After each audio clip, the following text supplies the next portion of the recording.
नहमदुहु व नसल्ली व नसल्लिमु अला रसूलिहिल करीम।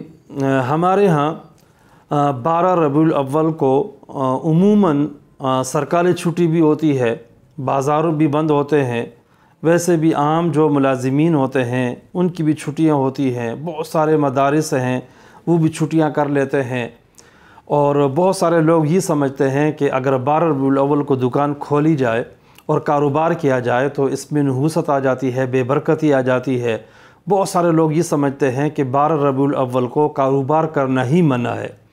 ये सारी बातें गलत हैं। सरकारी तौर पर अगर छुट्टी हो रही है और इस वजह से कोई छुट्टी करे कि ज़ाहिर की छुट्टी है सरकार की तरफ से, या बाज़ार बंद है, वहाँ यूनियन का ये फ़ैसला है, तो इस वजह से चूँकि बाज़ार बंद है अगर कोई कारोबार न करे, छुट्टी कर ले, इस हद तक तो जायज़ है। लेकिन इसको ज़रूरी समझना और कारोबार को नाजायज़ समझना, बेबरकती और नहूसत का ज़रिया समझना, ये बिल्कुल गलत है। छुट्टी भी शरअन कोई ज़रूरी नहीं है, ये इंतज़ामी चीज़ है, अगर कर ली जाए तो गुंजाइश है, लेकिन ज़रूरी नहीं समझना चाहिए।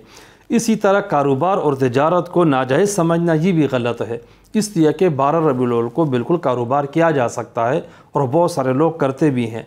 लिहाजा जहाँ मजबूरी नहीं है और यूनियन की तरफ से बाज़ार बंद करने का हुक्म ना हो तो वहाँ बाज़ार खोलना चाहिए।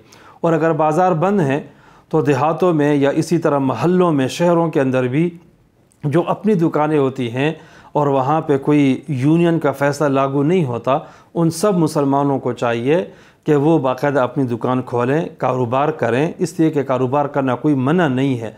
और ये नज़रिया ही गलत है कि कारोबार किया जाए तो नुकसान होगा, ख़सारा होगा।